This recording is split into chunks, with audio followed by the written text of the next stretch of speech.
सुभराव ज्ञानोबा शेळके राहणार चिलायवाडी. तुम्ही किती वयाच असल्यापासून येताय कारखान्यावर? हात गोबी घेत होतो की सुगरला तेव्हापासून कामाला जे आलो ते पण जाऊ कोरच्या आमच्यातलं असल्या कारण दिवाणमाळ्यातलं ते म्हटलं आयला असं जे फिरतो 4 दिवस लागतो काम आणि 4 दिवस नाही. चल मला मी नसतो कामाला तुला कारखान्यावर.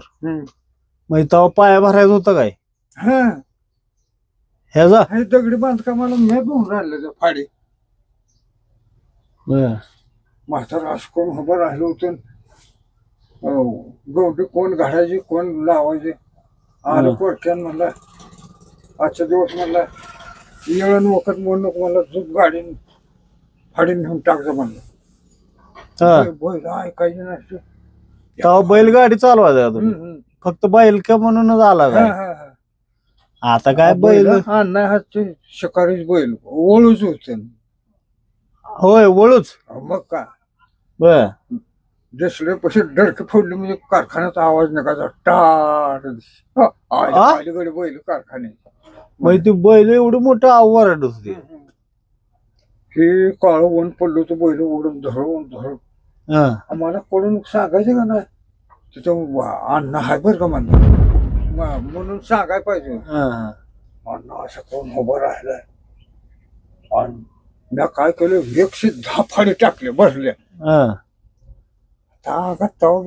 फाडी फाडी आरखंडी न हो फाडी. बर फेलच लागला आहे दिसून फाडी. मग काय तेव्हा तुमच्या अंगात औषध आलो घेऊन म्हातारा रागान बघतोय माझ्याकडे घातले लय दरदरा. रागान बघितलं. आता मी फडा जर टाकलं तर मोजणार म्हणलं तर आपण काय करायला पाहिजे खरंच सांगायला पाहिजे. 110 फाडी झाली गाडी रिकामी वळवायला लागलो गे. इकडे लहान बैल राहत नाही म्हणलं उभा जातचे नगून कशी नगून जाते पाटलं भान म्हणलं.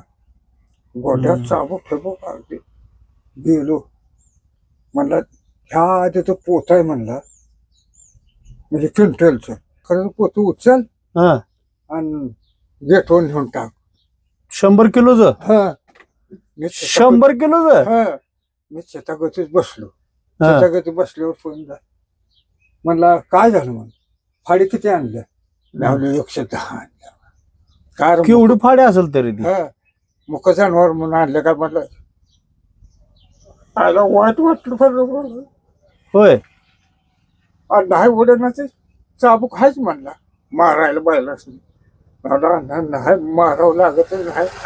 बैल एक मारतो म्हणून चाबूक घेतो ना चापकाच देखील जरूर नाही. काळ बोन पडल्यावर धावलं. अन्नाला होय 50-60 घेऊन यायचे म्हणला का त्या भाडकावून सांगितलं म्हणला मी दाबून म्हण नाही बाबू म्हणलं त्याला तर कशाला बोलून घ्याय. होय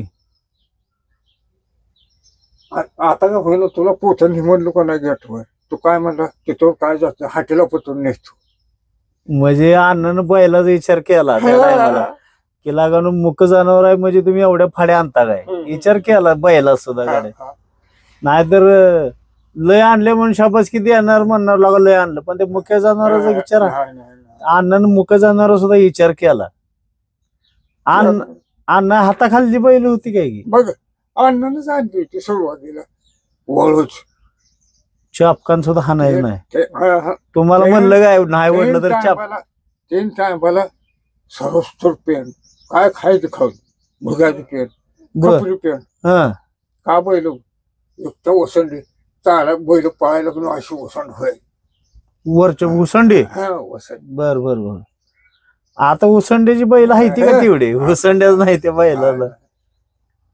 आता कशाचं काय तेव्हा राव तुम्ही नाव काढू तो लगेच मला उद्यापासून पंचिंग करता म्हणलं होतं काय? म्हणलं असता पण त्याकडूनच जाऊन बोलशील म्हणला त्याला लय म्हणला लाड करतो तुझा म्हणला मीच पंचिंग देतो म्हणला. बर मला काय तर म्हणेल म्हणला तुला तर म्हणला द्या हाकलून ह्याला असं असं आहे असं भ्या घातलं. त्यामुळे तुम्ही काय बोललाच नाही. काय बोलतो नाही, नाहीतर लगेच म्हणलं असतं उद्यापासून त्याला पंचम द्या. होय. तर आता किती वर्ष झालं तुम्हाला इथं अंदाज? मला 86 वर्ष झाली. 86. वय तुमचं 86 असेल ना? पण कामाला येऊन कामाला येऊन तुम्हाला काय सांगतो किती आता किती वर्ष झाली कारखाना ओपन होऊन. तेव्हा कामाला आलाय? अण्णा जमिनी घेतो तेव्हापासूनच परक्या संघ आलो म्हणजे माहित होत. म्हणजे अन्न जमीन ही खरेदी करताना कारखान्याच्या होतो 400, 500, 400, 500, 300 जमीन घेतल्या? हे मार्गानं हे काय 300, 400 बर. तिकडले 500 राहणं बघून. पण सगळे रिटायर झाले, तुम्ही कुठे रिटायर झालाय? कष्ट केलंय तुम्ही तेवढं, पण काय व्हायला पाहिजे होतं. म्हणजे तवा राहिलाच तर 60 वयातच घरी जावा बनले. होय होय होय तवाच हा. टेन्शन मिळले लगीन झालं का तवा? नव्हतं बंद झालं. परत झालं काय? मग कारखाना उभा राहिल्यावर झालं काय? लगीन म्हणता काय? हा. लगीन झालं छटा मला 300 रुपये तिथे जमिनी घेतल्या म्हणजे आता 1,00,000-1,50,000 म्हणजे तुम्हाला किती वाटत असेल? आता 20 लाखानं म्हणतो कुणी एकर देईल का आता हेतला? नाही जी. म्हणून बाबान पसारा करून ठेवला का ना असं आहे कुठं? नाही नाही, लय मोठा पसारा आहे आपल्या कारखान्याचा. तवा लय 100 किलोची पोती इकडनं तिकडं, तुमची बैलन गाडीन घोडान रोबाबा दादा, आणि कारखान्याच्या बैलगाडीतच अण्णाला हे केलंय. वाढदिवसाला अण्णाला गाडीत बसवून फेटा बांधून पल्ल्यात फिरवलंय. तुम्ही मग अण्णा वाढदिवसा दिवशी? भारीच काम आहे घेऊन. अण्णाराव तुमच्यावर लय जीव लावत असेल, पण हे बाकीच्या माणसांमुळे मागच्या राहिलं. जाऊ दे, त्याच्या आहे असं. पण तुम्हाला त्याचं सुख मिळालं ना, पण बाकी सगळं नाहीतर कुणाला बघायला मिळालंय राव असलं त्या माणसांचं. आणि आम्हाला तर आता ह्या वयात तुमच्यासारखी माणसं सांगणारी राहिलीच नाही. अख्ख्या कारखान्यात न रिटायर झालेला माणूस आहे.